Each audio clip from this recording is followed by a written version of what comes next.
মাননীয় প্রতিমন্ত্রী বিদ্যুতের সংকট নিয়ে কথা বলার সময় আমাদের অমিত সাহেব একটা জায়গায় একটা ওয়ার্ড ইউজ করলো, ফ্যাসিস্টের অব্যবস্থাপনা। আমি মনে করি এটা অনেক সফট এবং মাইল্ড একটা ওয়ার্ড ব্যবহার করা হয়েছে। আওয়ামী লীগ আমলে কোনো অব্যবস্থাপনা হয় নাই বিদ্যুৎ খাতে। আওয়ামী লীগ আমলে হয়েছে লাগামহীন দুর্নীতি আর চুরি বিদ্যুৎ খাতে। আর্টিফিশিয়াল ক্রাইসিস ক্রিয়েট করা হয়েছে মাননীয় স্পিকার। গ্যাস উত্তোলন করা হয় নাই বাপেক্স দিয়ে, ফেয়ার করা হয়েছে তৌফিক এলাহি সাহেবকে দিয়ে, যেটা ছিল সম্পূর্ণ একটা ব্লাফ। তারপর কুইক রেন্টাল দিয়ে কুইক ডিস্ট্রয় করা দিয়ে হয়েছিল এই দেশকে, এবং সেই বোঝা আমরা এখনো বয়ে বেড়াচ্ছি। আমি এই কথাটা সম্মানের সাথে এই জন্য বলি, আমি কয়েকদিন ধরে আই ওয়াজ ওয়ান্ডারিং যে কেন তরুণ সমাজরা বারবার শুধু জুলাইতে এই 36 দিনের কথাই বলে। দেন আই রিয়েলাইজড যে আমরা 2008 থেকে গত 17 বছরের আওয়ামী লীগের অত্যাচারের কথা তাদের সাথে কানেক্ট করতে পারি নাই। আমার সামনে বসা মাননীয় সংসদ সদস্য আমার ভাই Nahid, Hasnat, they are only 28 years of age। 18 বছর আগে তাদের 10 বছর বয়স ছিল। তারা শেয়ার মার্কেটের দরবেশের অত্যাচারে 30 লক্ষ লোকের ফকির হয়ে যাওয়ার কথা জানে না, জানলে সেটা ফিল করে না। বিডিআর পিলখানার কথা ফিল করে না, হয়তো জানে। তারা হেফাজতের সময় আলেম ওলামাদের রাস্তায় কান ধরে উঠায়া বসার সেই অপমানের কথা ফিল করে না। We couldn't connect to them. তারা হয়তো শুনেছে, তারা জানে না এই পার্লামেন্টকে কিভাবে নষ্ট করা হয়েছিল। ইয়াবাবদি, who is a Pablo Escobar, সবচেয়ে বড় ড্রাগ লর্ড এই দেশের, তাকে এখানে বসানো হয়েছিল। মমতাজকে বসানো হয়েছিল। তৎকালীন রাষ্ট্রপ্রধানকে এখানে বসে হযরত উমরের সাথে তুলনা করা দেওয়া হয়েছিল। প্লিজ, হযরত উমরের সাথে তুলনা করে দেওয়া হয়েছিল। এখানে বসে তৎকালীন রাষ্ট্রপ্রধানকে হযরত উপাধি দেওয়া হয়েছিল, পীর আউলিয়া দেওয়া হয়েছিল। আপনি এখানে বসা, যদি মেজর হাফিজ সাহেব থাকতো আমি বলতাম 2009 সালে আমরা বাই ইলেকশন করতে গিয়েছিলাম, ধানের শীষের ভোট দেওয়ার জন্য এক কর্মীর বুড়া আঙ্গুল কেটে দেওয়া হয়েছিল। এই জিনিসগুলি আমরা কানেক্ট করতে পারি না, আমরা ইয়াং জেনারেশনকে পৌঁছাতে পারি না। তাহলে তারা রিয়েলাইজ করতো এরকম 36 দিনের জুলাইয়ের ছোট ছোট জুলাই আমরা 17 বছর উপলব্ধি করেছি। মাননীয় স্পিকার গেল সংসদের কথা, জুডিশিয়ারির কথা ইমাজিন করেন। আরস্কিন মেয়র পার্লামেন্টারি প্রসিডিংসে বলা আছে জুডিশিয়ারি নিয়ে আমাদের কথা বলা উচিত না, বাট আমার বলতে হচ্ছে একটা দেশ থেকে চিফ জাস্টিস ভেঙে চলে গেছে। কি পরিমাণ ইন্টিমিডেশন, কি পরিমাণ প্রেজুডিশিয়াল এফেক্ট, সেটা আর অন্যান্য হাইকোর্টের জাস্টিস রূপে পড়া হয়। আমার দেশ নেত্রী খালেদা জিয়ার বিচারের রায় গণভবনের বারান্দায় বসে লেখা হয়েছে, যেখানে লক্ষ কোটি টাকা এক একটা মন্ত্রী 700 বাড়ির মালিক ডুবাইতে হয়েছে। আজকে মাননীয় প্রধানমন্ত্রী বসা, ওনার রায়ও হয়তো গণভবনের কোন করিডোর থেকে রাখা হয়েছিল। জুডিশিয়ারিকে এভাবে ধ্বংস করে দেওয়া হয়েছে। ব্যুরোক্রেসি, তিতাসে নাকি কেজিতে করে টাকা খেত। ওয়াসার এমডি কে সরানোর জন্য হাইকোর্টে রিট করা হয়েছে। থাকসিন কি নাম তার? একটা বিসিএস পরীক্ষাতে বঙ্গবন্ধু মুজিবুর রহমানের ছবির পিছে যদি জাতির জনক না বলা হয়, তাহলে সেই পরীক্ষায় পাশ করানো হয় নাই। এরপরও ডিএনএ টেস্ট করে 15 লাখ টাকা ঘুষ নিয়ে তারপর বিসিএস এ চাকরি দেওয়া হয়েছে। এটা তো গেল শুধু এই সংবাদ মাধ্যম, চ্যানেল 1, দিগন্ত, ইসলামিক টিভি। পত্রিকার মালিকরা রাত্রে ঘুমাতে পারতো না। সামাজিক যোগাযোগ মাধ্যমে আমরা একটা ফেসবুকে স্ট্যাটাস লিখে 10 বার সেটা ডিলিট করতাম, চিন্তা করতাম এই বুঝি আইসিটি আমাদের ধরলো কিনা। ব্যবসায়ীদের কথা বলেন, বাংলাদেশের ব্যবসায়ীরা সব দলের সাথে সম্পর্ক থাকবে, ঠিক আছে, কিন্তু কিছু ব্যবসায়ী ভয় চলে গিয়েছে। আমরা এও শুনেছি বড় বড় ব্যবসায়ীরা তৎকালীন সরকার প্রধানকে মা, আম্মু বলে সম্বোধন করেছে। কেউ কবিতা বলেছে, তুমি আমার প্রথম, তুমি আমার দ্বিতীয়। আপনারা শুনেন নাই? আমরা শুনেছি। হাউ ডিসকাস্টিং একটা দেশের সিস্টেম। কিভাবে শিক্ষা মন্ত্রণালয়, আপনি চিন্তা করেন, আপনি যদি if you go to YouTube and search I am GPA 5, আপনি লক্ষ লক্ষ ছেলেপেলেরা জিপিএ 5 পেয়েছে যারা বলতে পারে না ইংরেজিতে যে আই অ্যাম জিপিএ 5। এরা যদি বিদেশে যায় মাননীয় স্পিকার, এদেরকে শো ইউর পাসপোর্ট বললে এরা পাসপোর্ট বুকে নিয়ে শুয়ে পড়বে মাননীয় স্পিকার। আমি এই কথাগুলি কেন বললাম মাননীয় স্পিকার? আমি এই কথাগুলি এমন এই জন্য বললাম, সিস্টেমেটিক্যালি এই দেশকে এমন ভাবে নষ্ট করা হয়েছে। এক, the young generation must realize যেটা আমাদের দোষ। we couldn't connect to them, we couldn't connect to the Gen Z generation and tell them what atrocity been going on। আমরা কি ট্রমার মধ্যে থেকে 17 বছর গিয়েছি। আরেকটা রিজন বোঝা দরকার যে মাননীয় প্রধানমন্ত্রী তারেক রহমান সাহেব বাংলা ইতিহাসের সবচেয়ে খারাপ সময় বাংলাদেশের দায়িত্ব নিয়েছে। বাংলাদেশের প্রধানমন্ত্রী তারেক রহমান সাহেব যখন গণতন্ত্র ক্ষতবিক্ষত, তখন বাংলাদেশের দায়িত্ব নিয়েছে যখন the whole country system is completely corrupted. এখন প্রশ্ন হলো, আমরা চাই যাতে আমরা এটা ঠিক করি, বাট এই ঠিক করার জন্য সবচেয়ে বড় ভূমিকা আমাদের। আর when I say আমাদের, we include বিরোধী দল। কিন্তু আমি বিরোধী দলের একটা জিনিস আমি এটা বুঝি না, ওনারা আমাদেরকে ভালোই বাসে না, আমরা এত চেষ্টা করি। ওনারা বলে না স্পিকার বলে না, তুম হামসে মোহাব্বত করো হাম বেওয়াফা নেহি করেঙ্গে। বলে না, উর্দুতে বললাম যাতে বুঝতে অসুবিধা হয়। উর্দু বই দেখছি একটা, আমি একটা উর্দু বই দেখছি, ওই যে পিছিয়ে উর্দু বই একটা আর আপনাদের সাথে কমিউনিকেট করতে, এনিওয়েজ আমি আপনাকে কল করি, will talk about it later. আচ্ছা, এখানে বসে স্পেশালি আমাদের বিরোধী নেতা শহীদুর রহমান সাহেব এত সুন্দর কথা বলে, অর্ধেক তো এদিকে ফ্যানই হয়ে গেছে ওনার কথার। উনি এত সুন্দর করে বলেন, আসুন না, কেন না আমরা এটা করতে পারি না, মাননীয় স্পিকার, বিএনপি ফ্যাসিবাদীর রাস্তা ধরে হাঁটা শুরু করছে। শফিকুর রহমান, বিড়ালের মতো বাঁচতে চাই না, সিংহের মতো বাঁচতে চাই। মানুষ আশরাফুল মাখলুকাত আল্লাহ বানাইছে, আমরা সিংহ বিড়াল হয়ে যাচ্ছি।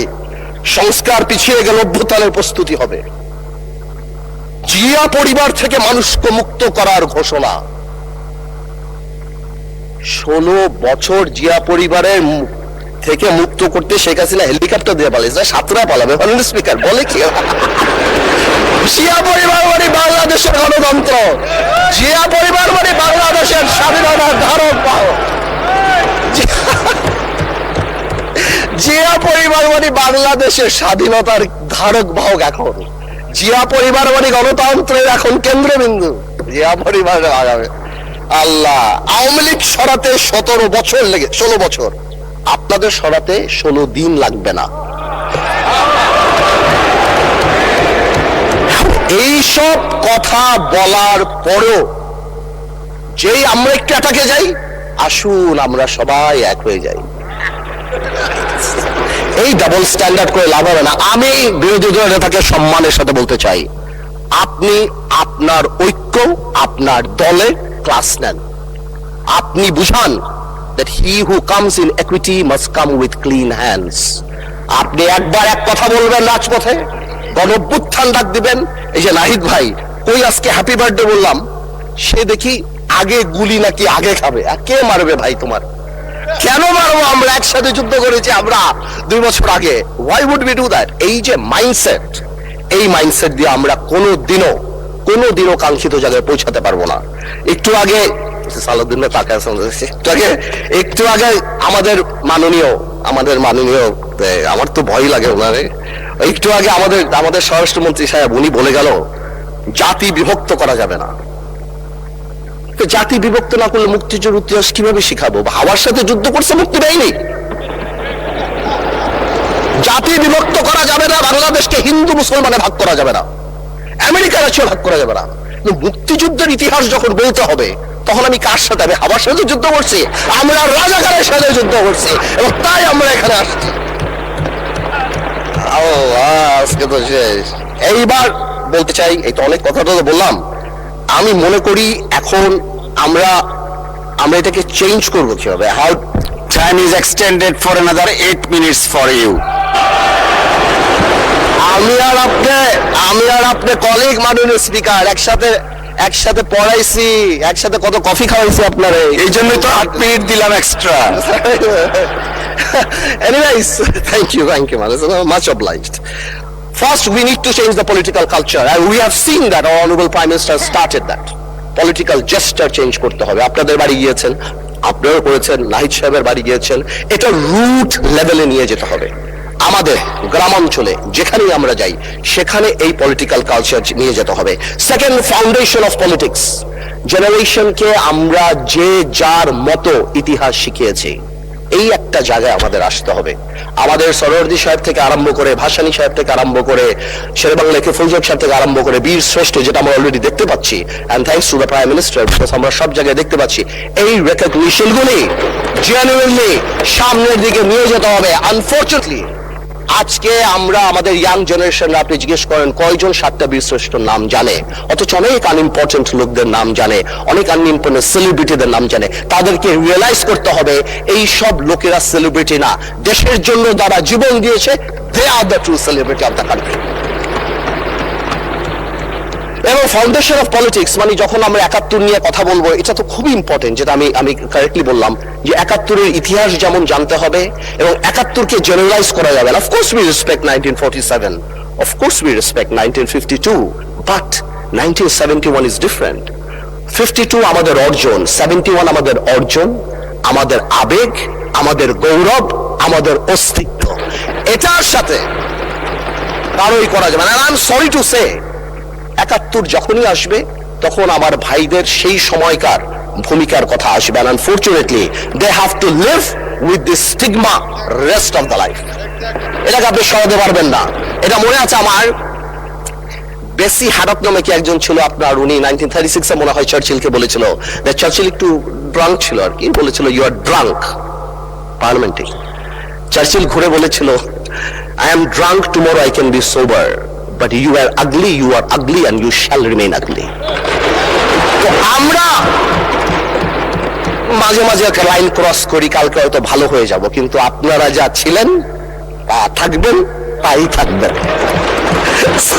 এটা বাস্তব, এটাকে মেনে নেওয়াই ভালো। 47, 52 আর 71 এক না, প্রত্যেকটারই বিউটি আলাদা। আরেকটা জিনিস ভেরি ইম্পর্টেন্ট, এটা নির্বাচন আগে মাননীয় প্রধানমন্ত্রী অনেকবার বলেছিল, জনগণ, এটা খুব important. We have realise this time যে আমাদের কর্মী কত এক একটা এলাকায় 10,000, 15,000, 20,000, কিন্তু জনগণ 4 lakh, 4.5 lakh vote. Something is wrong, half of the people are not voting, something is wrong, we couldn't connect, আমরা তাদের আনতে পারছি না। সুতরাং আমি মনে করি আগামীতে আমাদের সবারই জনগণ ভিত্তিক সংগঠন করা উচিত। প্রত্যেকটা ইউনিয়ন থেকে ইউনিয়নের অ্যাডভাইজরি কমিটি করে তাদের আমাদের প্রত্যক্ষ রাজনীতির সাথে আনা উচিত। এবং যদি সম্ভব হয়, এটা আমার তরফ থেকে শুধু, আপার হাউস হচ্ছে আমাদের সবচেয়ে বেশি ফরেন কারেন্সি আসে গার্মেন্টস থেকে, বিদেশি থেকে, সেখান থেকেও গার্মেন্টসের বোনদেরকে যদি কোনোভাবে আপার হাউসে রাখা যায়, সো দ্যাট তাদের কথা আমরা শুনতে পারি, অথবা প্রবাসী কথায় যদি 2-1 রাখা হয়, আমার মনে হয় ডাইরেক্টলি তাদের সাথে আমাদের কানেক্টিভিটিটা হবে। It is just my opinion, আমার বলার জন্য। আরেকটা জিনিস আছে, এটা একটা আরেকটা ইম্পর্টেন্ট জিনিস, সময় তো চলে যাচ্ছে, বেশি সময় নেওয়া যাবে না। আর সামাজিক লিডারশিপ ইজ ভেরি ইম্পর্টেন্ট। সমাজ এখন সাংঘাতিকভাবে বিভক্ত। আপনি ভোট দিতে যাবেন, কোনো বাড়িতে ঢুকবেন, বাবা সারাদিন নামাজ পড়ছেন, অথবা বাবা সারাদিন কাজ করছেন, তার ওয়াইফ সারাদিন নামাজ পড়ছেন, ছেলে একটা টিকটক করে, মেয়ে একটা কোরিয়ান অ্যাক্টর হতে যায়। উই নিড সোশ্যাল লিডারশিপ, এবং এটাকে একটা বন্ধনে আনার জন্য the only thing is religion or culture. আমরা মডার্নাইজেশন, গ্লোবালাইজেশনের নাম করে আমাদের রুট, আমাদের ধর্ম থেকে অনেক দূরে সরে গিয়েছি। আমাদের ধর্মে আর কালচারে ফেরত আসতে হবে যদি সমাজকে বাঁচাতে হয়। সুতরাং আমরা যারা এখানে আছি, তাদের পলিটিক্যাল লিডার হওয়ার পাশাপাশিও প্রত্যেকেরই সামাজিক লিডারের ভূমিকায় যেতে হবে।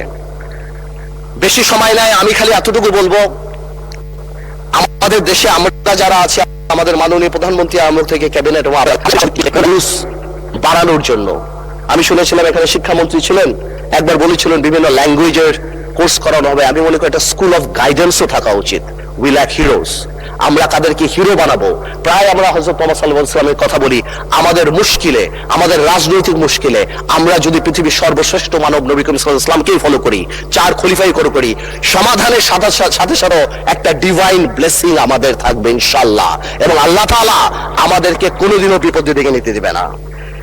শেষ কথা একটা বলে যাই, অনেকে আওয়ামী লীগ নিয়ে কথা বলে, আওয়ামী লীগের ফিরে আসা নিয়ে কথা বলে।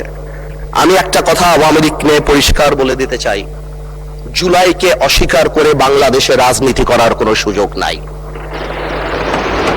জুলাইকে জঙ্গি আখ্যা দিয়ে বাংলাদেশে রাজনীতি করার কোনো সুযোগ নাই, এবং এই বিচার না হওয়া পর্যন্ত বাংলাদেশে রাজনীতি করার কোনো সুযোগ নাই। স্পিকার, যে ইনস্টিটিউশনগুলি আমাদের ধ্বংস হয়েছে, বিশেষ করে আমি মাননীয় প্রধানমন্ত্রী, আমাদের ফরেন মিনিস্টার সবাইকে বলবো, বাংলাদেশ হ্যাজ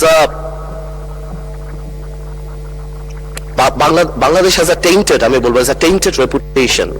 গত সরকারের সময় আমরা স্যাংশন পেয়েছি, স্যাংশন বিদেশের মাটিতে, কিন্তু আমাদের জন্য অত্যন্ত লজ্জাজনক। আমি আমার তরফ থেকে বলবো, এই র্যাবের প্রতি স্যাংশন, অর্থনৈতিকভাবে যে জিনিসগুলি হয়েছে, যেভাবে আল জাজিরাতে আমাদের রেপুটেশন, আমাদের ব্যাংক লুট থেকে আরম্ভ করে and all Sheikh Hasina's man, এবং তারপর যেভাবে একটা মন্ত্রী 700 বাড়ি, আমার মনে হয় এই জিনিসগুলিকে আমাদের রিকভার করার জন্য আমাদের এনাফ কাজ করা উচিত। এবং যদি সম্ভব হয় মাননীয় স্পিকার, একটা ইকোনমিক ট্রিজন আইন পাশ করা উচিত, যে ভবিষ্যতে যাদের কর্মকাণ্ডের জন্য বিশ্ব পরিমণ্ডলে বাংলাদেশের অর্থনৈতিক রেপুটেশন নষ্ট হয়, তারা জানি দেশদ্রোহী হিসাবে বিবেচিত হয়।